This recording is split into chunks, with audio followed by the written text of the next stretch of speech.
Hey, Chelsea! You'll never guess who I saw coming out of the bargain price supermarket yesterday. You! What the hell are you doing in there? Hi, Marcia. I regularly shop at that supermarket. What's the problem? Seriously? You regularly shop at a bargain price supermarket? Oh no, how tragic. Are you joking? Yes, I do. Ew, that's so gross. Okay, really, no more joking now. Do you actually shop there all the time? What's wrong with that? It's not necessarily that there's anything wrong with it. It's just that, well, take me, for example. I shop at Freshman's, the #1 luxury supermarket in America. My husband's the manager at a company he works at, so we can afford it. He makes so much money, in fact, that I'm able to be a stay-at-home housewife, which is why my family has no links to the likes of bargain price supermarkets. Even just saying it makes me feel sick. Places like that are for commoners. We eat the finest ingredients in our household, and they come by delivery too, I might add. By the way, we're having steak and garlic mushrooms for supper tonight. Guess how much the steaks cost? Okay, I'll tell you, $500 each. That's great. I'm pleased you're able to eat so well. Right? It's the kind of meal someone poor enough to shop at a bargain price supermarket could only dream of eating. Don't you agree? Does shopping at a bargain price supermarket automatically make someone poor? Oh, do forgive my rudeness. Please, don't misunderstand me. It's not like I'm laughing at you and your husband for being a low-income family. Low-income families like you are the backbone of America. Who would work the menial jobs like delivering my steaks if not for good, hard-working poor folk like you? Oh, I'm so sorry, Chelsea. I wasn't trying to be malicious. Oh, the schools are always trying to drill it into us with flyers and emails. Don't you pay any attention? You know, how important a proper diet is for a child's development. If you keep feeding your kids such rubbish, they might grow up to be poor like you. I just wanted to give you a little reminder. I was only thinking of your little ones, really. I hope you understand. Marcia, I have to go back to work now, so bye. Oh dear. People who work decent, respectable jobs are getting ready to go home right now. I get it. You have to work overtime to compensate for your husband's pitiful salary. My client had some circumstances to deal with, and this was the earliest they could schedule today's meeting. Right. I'm very kind to poor people, you know.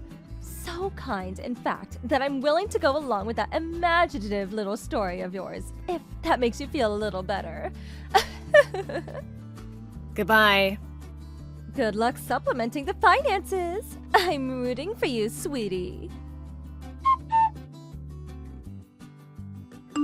Dearie me! Chelsea, is everything okay? What do you mean? I just saw you coming out of the fanciest burger joint in New York! Oh, right. Yeah, that was me. I have a reservation there for 6 p.m. tomorrow evening, so I stopped by to say hello to all the staff beforehand since I was in the area anyway. A reservation? Oh no, this is just tragic! You don't know, do you? That's a luxury burger joint! Politicians and CEOs eat there, you silly girl! This isn't some cheap fast food joint we're talking about! Those are elite burgers for elite people! Do you have any idea how expensive it is? Even just a regular hamburger is worth $1,000! A single patty probably costs more than your monthly salary! I know the prices. I eat there every year. What? Every year? Chelsea, darling, you do know that you don't have to try to show off in front of me, right? I accepted you for who you are. You may be from a low-income family, but you are still my friend. And I have a duty as your friend to be honest with you. Let's face it, you shop at a bargain price supermarket. It's not really suitable for you to be eating at a fancy burger joint like that, is it? You don't have to prove anything to anyone, you know. I'm not trying to prove anything. If you go through with this, you're not going to be able to afford anything except the sauce collection. Maybe a slice of lettuce or a couple of fries if you're lucky. It's fine, you don't need to worry about me. I can afford to eat from the regular menu. Don't be so unreasonable! Oh no, you're not, are you? Surely you don't plan on eating and running off without paying? What? You can't do that! I won't allow you to! It's my duty as your friend to stop you going down that path of evil. This might not be a pleasant conversation to have, but someone's gotta tell you. The path of evil? Isn't that a bit dramatic? You're starting to creep me out now. There's nothing else for it. I'll take your reservation. You'll have to do what now? Listen, here's the thing. I actually tried to book a reservation for tomorrow myself, but I was told that they were fully booked. Then, at the perfect timing, as if it was fate, you tell me you had a reservation just around the time I was planning to go. How does this sound? To save you the financial damage, the shame, and the embarrassment of going to a restaurant you couldn't afford to eat at in a million years, I'll go with my family instead. 2 birds, 1 stone. It's fine, really. It's not fine! Surely you don't plan on throwing my kindness back in my face! Kindness? From my perspective, it just feels like you're trying to steal my reservation. Steal? How could you say something so awful? How could it be anything else when you're being so persistent despite me saying no? Fine! You've had your chance, Missy. I'm done mincing my words with you. That High Class Burger restaurant, it is not the kind of establishment a peasant like yourself can afford to eat at. It's for celebrities, politicians, and CEOs. It's for people from the upper echelons of society, the chosen ones like myself. I suggest you give up if you don't want to end up severely embarrassed. And give me your reservation while you're at it. No. Excuse me? I told you, I eat at that restaurant every year. There's a reason for that. Tomorrow is a special day. There's no way I'm gonna let you have my reservation. How dare you! You're giving me the reservation, and that's final. 1 phone call to the restaurant from me would be all it takes to have you banned for life. Something tells me you can't do that. Oh, yes, I can. I can do whatever I want to. I have money. You dare defy me? I'll come down on you with the rage of 1,000 suns, you miserable little wretch. I have connections. I know people. Chelsea, you went inside the restaurant, didn't you? What on earth are you playing at? Oh, hi, Marcia. The time for hi has passed. I had your reservation switched over to my name.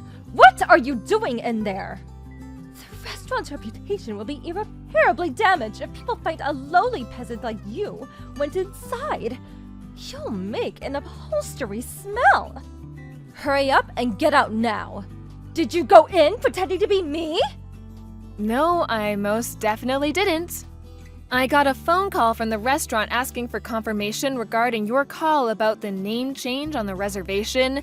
Naturally, I told them it wasn't me and that I didn't want to change my booking. So, here I am, in the seat I booked, just as planned. What? There is no way for someone from a low-income family to be behaving! Have you no self-awareness? This defies all common sense and decency. Hurry up and get outside! You want to come in so badly? Why don't you just sit at the bar in the hopes that a table becomes available? Excuse me? Me sit at the bar? I feel nauseous. Apparently you can come in without a reservation if you sit at the bar.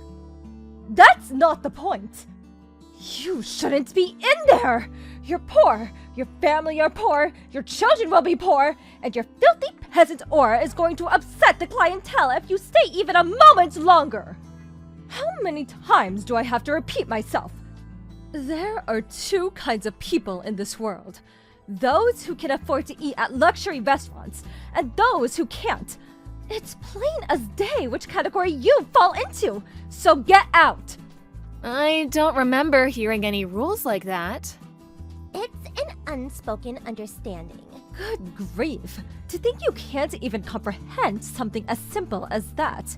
This is why you're poor. Hurry up and get out! I'll be having your table. So, I hate to change the subject, but your husband's dining with us as part of our group today. Huh? I know you mentioned something yesterday about coming with your family, but if your husband's in here with us, who's the guy you're with right now? I don't know what you mean. I can see you out the window. Who's that guy gently caressing your leg? You seem to be really familiar with one another. I can see you really clearly. I'm 100% sure it's you. My husband's in there? Yup, he's here. Why? More importantly, why the hell are you eating with my husband? Anyway, you made a mistake. I'm not doing anything. Yes. Don't mind him. He's just a friend. You see, he stumbled and his hand slipped. Oh dear, you seem to be in quite the panic. Are you okay? What's going on? Nothing makes sense anymore. Hello? Chelsea? I need to speak with you, please. Hi, Marcia, what is it? Why didn't you tell me that my husband is an employee at the company you're CEO of? You didn't go to the fancy burger joint to eat with your family, but for the anniversary celebration dinner of your company's foundation. Oh, I had no idea. I did kind of get the impression you didn't know. Of course I didn't. Why didn't you tell me? It was only today that I found out your husband is one of the managers at my company. I also didn't particularly feel the need to let you know I was a CEO. I mean, it's not like we're that close, is it? Huh? Besides, I like keeping my work and private life separate. I only know you through nursery. We only see each other outside the gate sometimes while waiting for the kids to get out. There was no way I was gonna tell you about my job unless you specifically asked me. Even if I did, I certainly wouldn't start bragging about my position. My job isn't some tool to be used to feel superior to others. Oh my god. But why would you shop at a bargain price supermarket if you're filthy rich? Well, that supermarket has a really good reputation for sourcing fresh, quality ingredients at low prices, which really appeals to me. What? Quality ingredients at discount prices. What's not to like?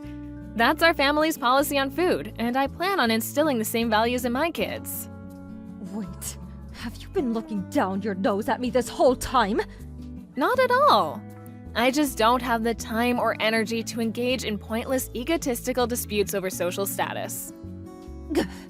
Anyway, don't you have something more important than messaging me to be worrying about right now? Huh? Your husband knows, you know, about the affair. What have you done? This would have never happened if you just gave me a reservation when I asked! Even if you got the reservation, do you think you'd have been able to afford the bill? What? My family has money. Of course I'd be able to pay. In any case, you should probably be thankful you're not being charged for 40 people's meals. 40 people? If your attempt at stealing the reservation had succeeded, you would have owed $7,500. 7,500? Today is the anniversary celebration of the founding of the company, and being that we're fairly large, it was obviously going to be a big event with a sizable budget. You wouldn't have been able to rely on your husband's money, though. What with him being dead set on divorcing you now, would you? Apparently, he's going to demand compensation, too. He'd never divorce me. Is that so? Actually, you know what? Your divorce is none of my business, so I'm gonna leave it there. Good luck to you both.